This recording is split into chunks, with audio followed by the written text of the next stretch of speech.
Seventh class social భక్తి సూఫీ chapter 8వ chapter. భక్తి ఉద్యమాన్ని ప్రారంభించిన వారు ఆది శంకరాచార్యులు. ఆది శంకరాచార్యులు ప్రబోధించిన మతం అద్వైత మతము. ఆది శంకరాచార్యుల రచనలు వివేక చూడమని, సౌందర్యలహరి, శివానందలహరి, ఆత్మబోధ.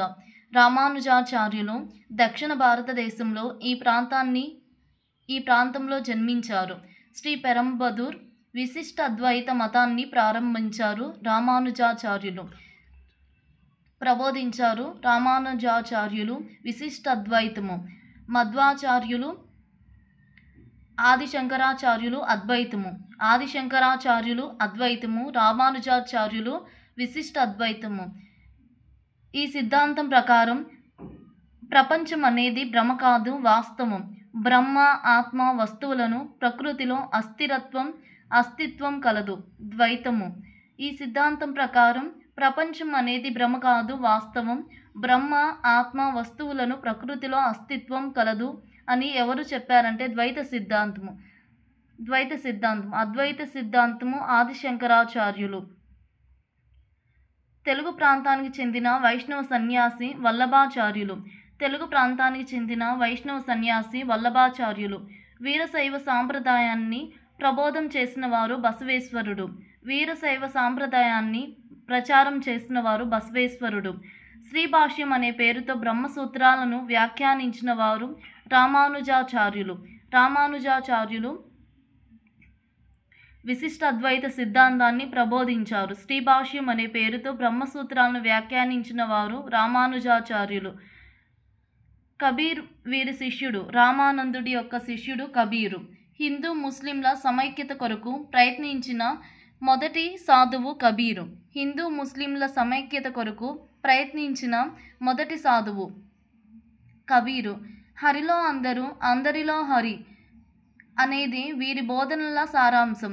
సంత రవిదాసు. హరిలో అందరూ, అందరిలో హరి అనేది వీరి బోధనల సారాంశం. సంత రవిదాసు. మీరాబాయి వీరి శిష్యురాలు. సంత రవిదాసు శిష్యురాలు. శ్రీ గౌరంగా అని వీరిని పిలుస్తారు. చైతన్య మహాప్రభు. శ్రీ గౌరంగా అని ఎవరిని పిలుస్తారు? చైతన్య మహాప్రభుని పిలుస్తారు. సాంఘిక, ఆధ్యాత్మిక కార్యక్రమాలను అన్ని వర్గాల ప్రజలు సమావేశం అవడానికి సత్రీయులు లేక మఠములను ప్రారంభించిన వారు శంకరదేవుడు. సాంఘిక, ఆధ్యాత్మిక కార్యక్రమాలను అన్ని వర్గాల ప్రజలు సమావేశం అవడానికి సత్రీయులు లేక మఠములను ప్రారంభించిన వారు శంకరదేవుడు. సిక్కు మత స్థాపకుడు గురునానక్.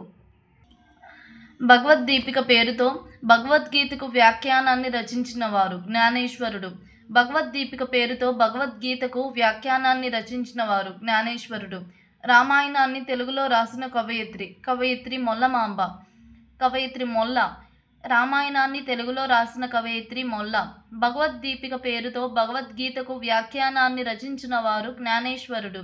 పదకవితా పితామహుడుగా పేరు పొందిన వారు అన్నమయ్య.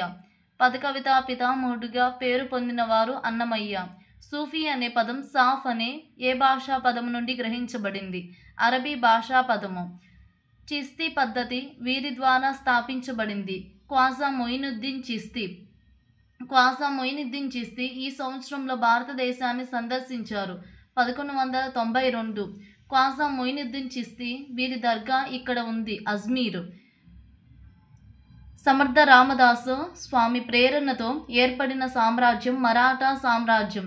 సమర్థ రామదాసు స్వామి ప్రేరణతో ఏర్పడిన సామ్రాజ్యం మరాఠా సామ్రాజ్యం. విశిష్ట అద్వైతంను బోధించింది రామానుజాచార్యులు. ఆది శంకరాచార్యులు అద్వైత సిద్ధాంతము. భక్తి ఉద్యమంలో ఏ భావన నుంచి సుగుణ బ్రాహ్మణ్ అనే భావన స్వీకరించారు? వైష్ణవం. భక్తి ఉద్యమంలో ఏ భావన నుంచి సుగుణ బ్రాహ్మణ్ అనే భావన స్వీకరించారు? వైష్ణవం నుండి స్వీకరించారు. సుగుణ భక్తి. భగవంతుడు ఒక్కడే అనే భావనకు అర్థము దేవుడు ఒక్కడే. భక్తి ఉద్యమం ఏ శతాబ్దంలో ప్రారంభమైంది? క్రీస్తు శకం 8వ శతాబ్దం నుండి 17వ శతాబ్దం వరకు. భక్తి ఉద్యమం ఏ శతాబ్దంలో ప్రారంభమైంది? క్రీస్తు శకం 8వ శతాబ్దం నుండి 17వ శతాబ్దం వరకు. ఆల్వారులు అనగా విష్ణువుని పూజించే వారిని ఆల్వారులు అంటారు. ఆల్వార్లు. శైవ సాధువులు అనగా నయనార్లు. శైవ సాధువులు అనగా నయనార్లు. హిందూ రచనలు రామాయణం, భగవద్గీత. సుగుణ భక్తి అనగా భగవంతు స్వరూపాన్ని ఆకారంలో పూజించడం, అంటే ఏదో ఒక విగ్రహంలో కానీ అలా పూజిస్తే సుగుణ భక్తి అంటారు. నిర్గుణ భక్తి అంటే నిరాకారంగా దైవాన్ని పూజించడం, అంటే మనసులో అనుకొని పూజించేటువంటి భక్తిని నిర్గుణ భక్తి అంటారు. నిరాకారంగా దైవాన్ని పూజించడము. సగుణ భక్తి అంటే భగవత్ స్వరూపాన్ని ఆకారంలో పూజించడం.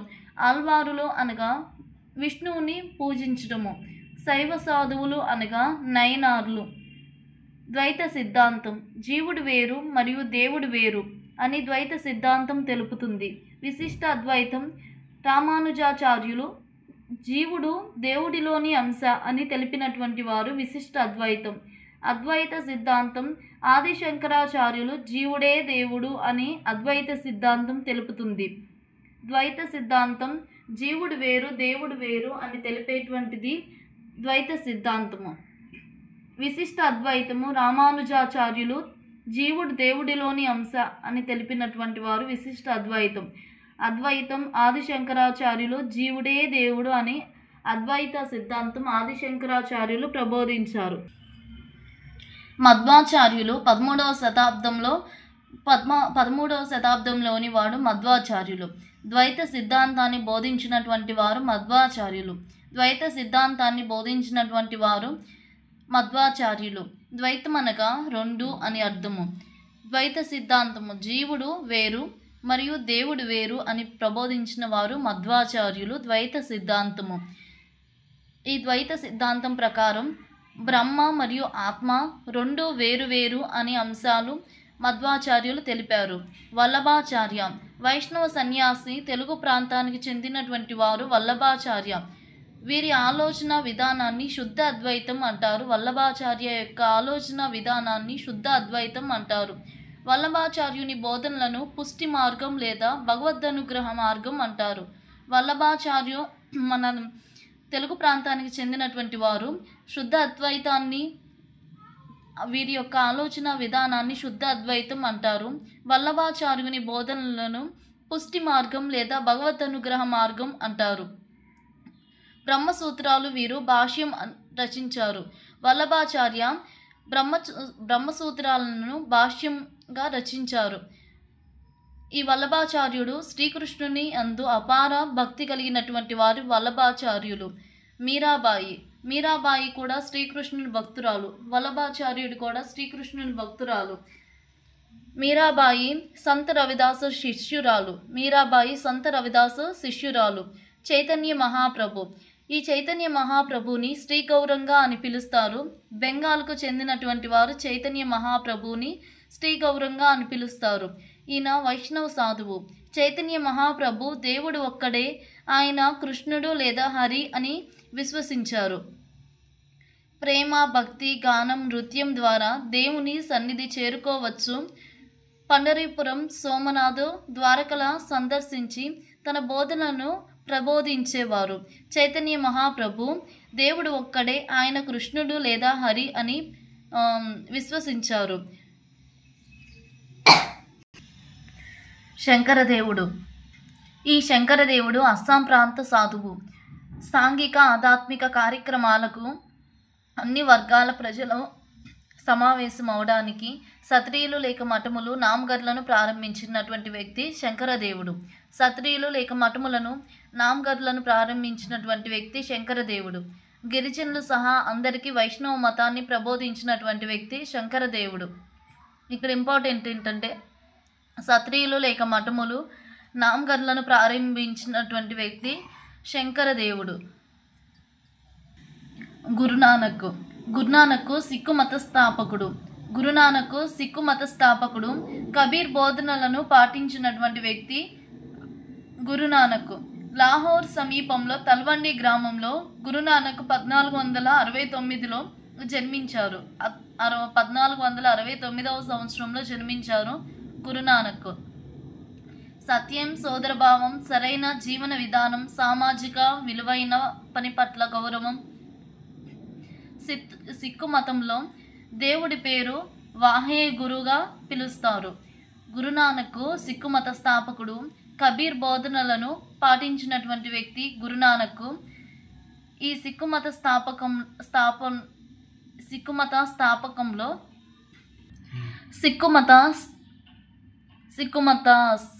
సిక్కు మతంలో దేవుడి పేరు వాహే గురు. సిక్కు మతంలో దేవుడి పేరు వాహే గురు. ఈ సిక్కు మత పవిత్ర క్షేత్రము అమృతసర్ స్వర్ణ దేవాలయము. సిక్కు మతం పవిత్ర క్షేత్రము అమృతసర్ స్వర్ణ దేవాలయము. పవిత్ర గ్రంథము సాహేబ్, గురు గ్రంథ సాహేబ్.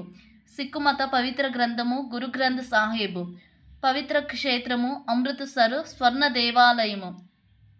ఇప్పుడు దేవుడు ఒక్కడే అని సోదర భావాన్ని కలిగి ఉండాలని విశ్వసించాడు. గురునానక్ అనుచరులను సిక్కులుగా పిలుస్తారు. కులం వ్యవస్థను నివసించడం, కులం లింగ భేదం లేకుండా అందరూ సమానమేనని బోధించినటువంటి వారు గురునానక్. బోధనల మూలాలు ఇక్కడ ఇంపార్టెంట్. గురునానక్ సిక్కు మతంలో దేవుడి పేరు వాహే గురు. గురు గ్రంథ సాహేబు పవిత్ర గ్రంథము. పవిత్ర క్షేత్రం ఏంటంటే అమృతసర్ స్వర్ణ దేవాలయము. నామ్దేవు పండరీపురానికి చెందిన విఠోబా భక్తుడు. నామ్దేవు ఏకాగ్రతతో మనస్సుని దైవానికి సమర్పించడం ద్వారా మోక్షాన్ని సాధించవచ్చు అని తెలిపినటువంటి వ్యక్తి నామ్దేవు.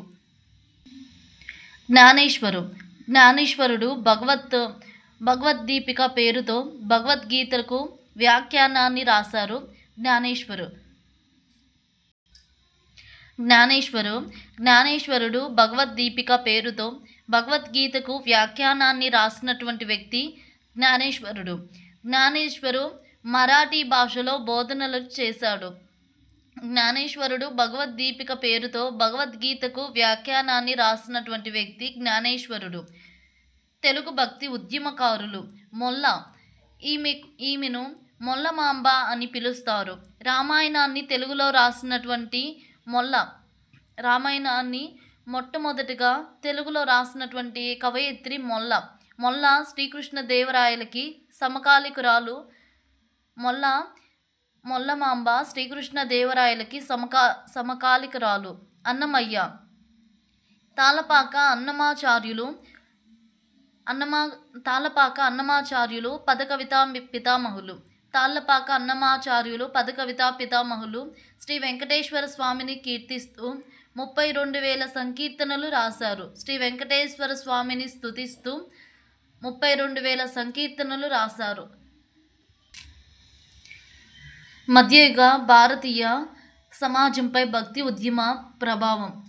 కుల వివక్షతను తిరస్కరించడం అనేది మత సహనాన్ని ప్రోత్సహించడం, స్నేహభావాన్ని, కష్టపడే తత్వాన్ని, సమాన మానవ దృక్పథాన్ని ఈ మధ్యయుగ భారత సమాజంపై భక్తి ఉద్యమాన్ని ప్రభావం చూపాయి. కుల వివక్షత, మత సహనము, సేవాభావ దృక్పథాన్ని సమాజంపై భక్తి ఉద్యమాన్ని ప్రభావం చేశాయి.